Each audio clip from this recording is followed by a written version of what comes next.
stick to those friends. I am not sure how the journalist who is putting out this story arrived at the conclusion that our doors are open for the NDA, because they are not. I would like to make it categorically clear that no door, no window, not even a crack is open for the NDA. Our entire objective of fighting the parliament election first is to get seats back from the BJP.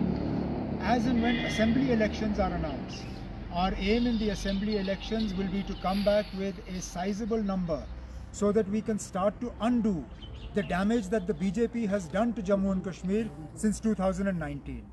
To undo the damage, we can obviously not be a part of the NDA. And our entire campaign at that time, when the assembly elections happen, will be to target the BJP for everything that they have done to Jammu and Kashmir. तो ये कहना कि हम NDA में जाने की तैयारी कर रहे हैं, ये सरासर गलत है, ये झूठ है, बेबुनियाद है. इसके मतलब मैं जानता हूँ ये क्यों किया जा रहा है. यहाँ पे कुछ लोगों की आदत है, जब वो नेशनल कॉन्फ्रेंस को मजबूत देखते हैं तो हमें कमज़ोर करने की कोशिश जो है उसकी साजिशें रचाई जाती हैं, बातों को जो है तोड़ मरोड़ के पेश किया जाता है.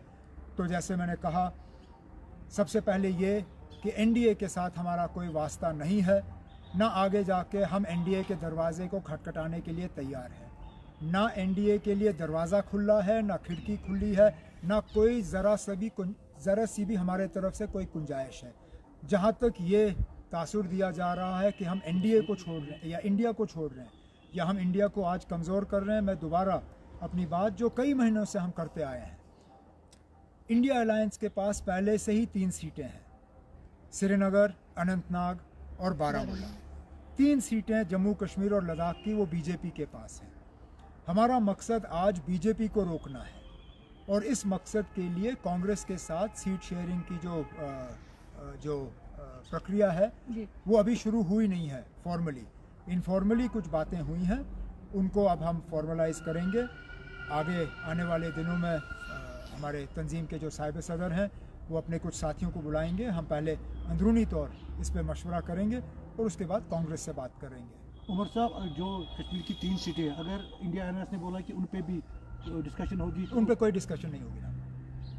देखिए, अगर इंडिया अलायंस का मकसद आपस एक दूसरे को कमज़ोर करना है तो ठीक है ना, अब हम इन सीटों पे बात कर सकते हैं. लेकिन अगर इंडिया अलायंस का मकसद बीजेपी को कमज़ोर करना है तो नेशनल कॉन्फ्रेंस को कमज़ोर करके आपको क्या मिलेगा?